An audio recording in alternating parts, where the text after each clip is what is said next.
So what that one is, let me find it here. All these waves are in.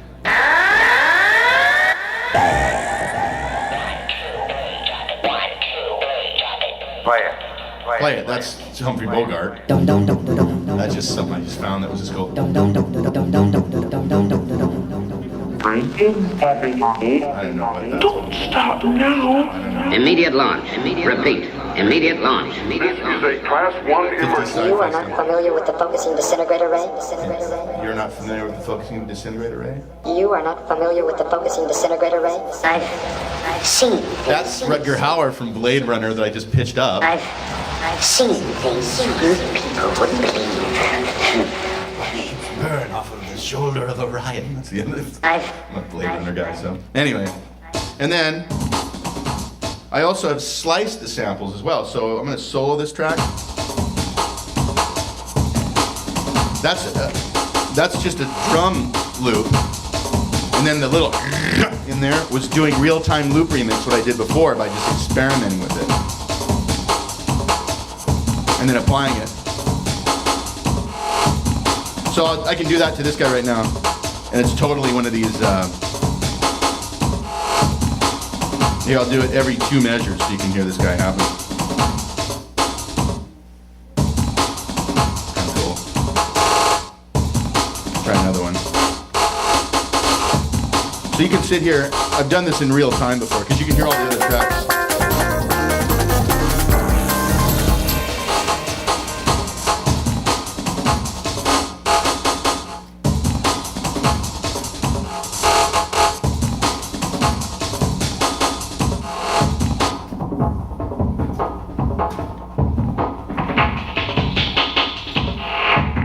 Yep. Oh, absolutely. And like this.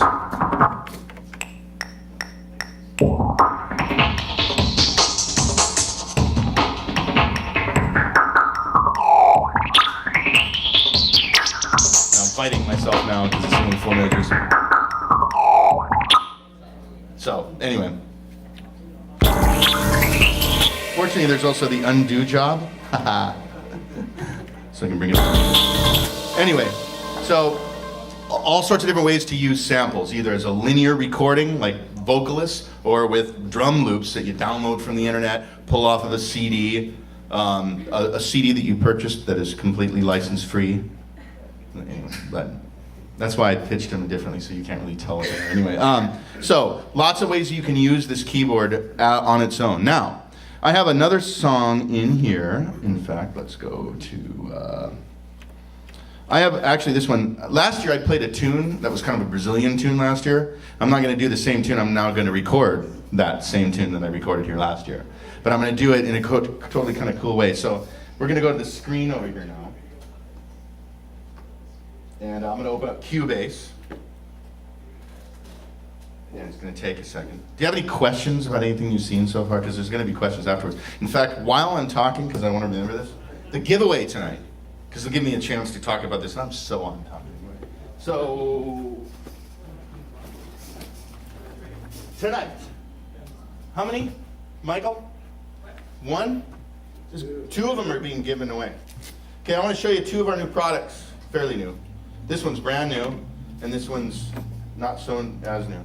This is called a Pocket Track 2G. This is a stereo recorder, and it has the benefit of being, I think, the smallest one. It's 1.7 ounces, 2 gigabytes of memory. If I want to record, I can just pull this guy out today, or out of here, and I can just plug it into my computer, and it loads it right on to the computer here. So you can use the Cubase that's in the box with this too, and edit the waveform. This is the 2G.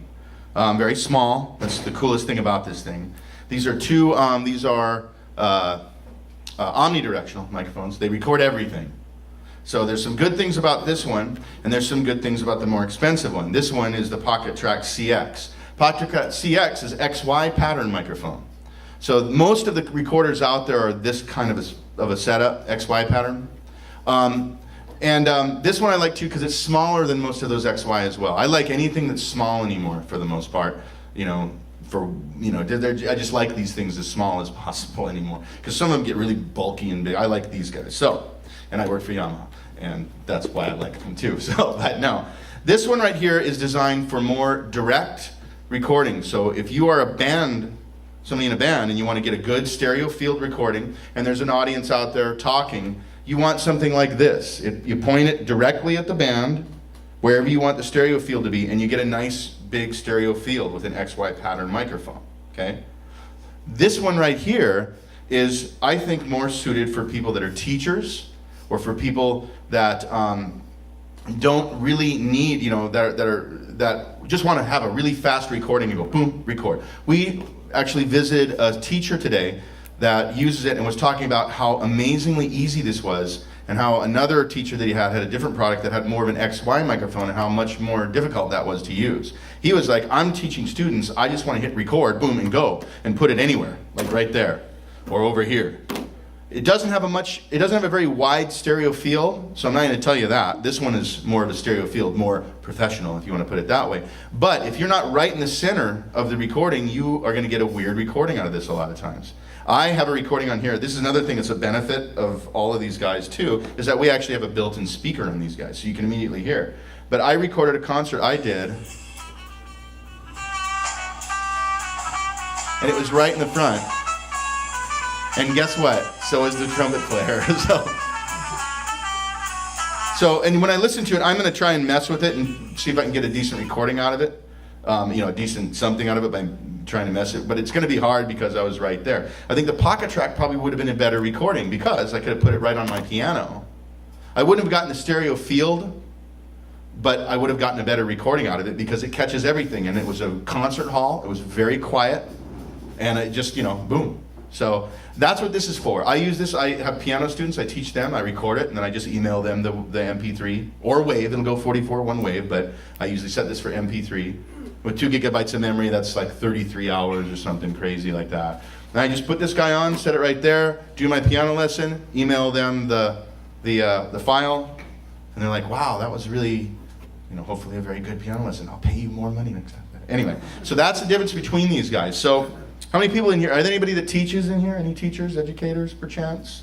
Or worship leaders, anything like that? Stuff like that?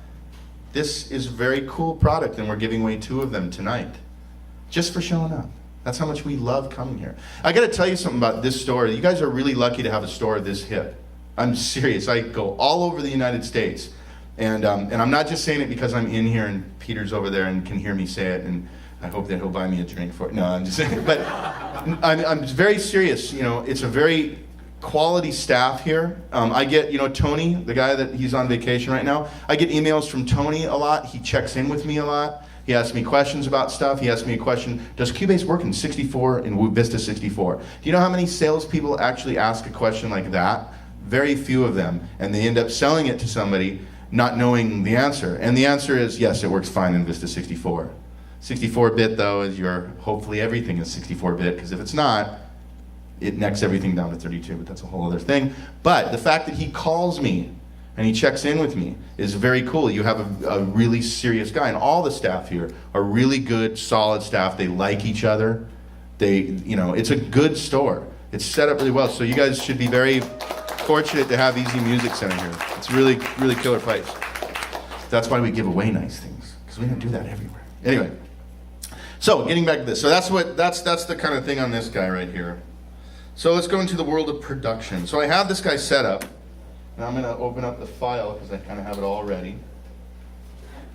So this is one of the cool things about my Motif. Do you see this little hookup right here? I'll kind of talk about the back of this guy here.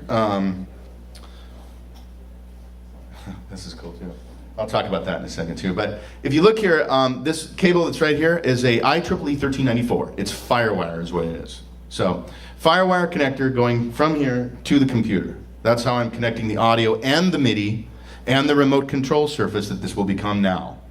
As well as not just a synthesizer, it's also a really slick remote control surface that will run not only Cubase, obviously it works great with Cubase, but if you use Logic, Sonar, or Digital Performer, you're in luck. This will support those guys as well.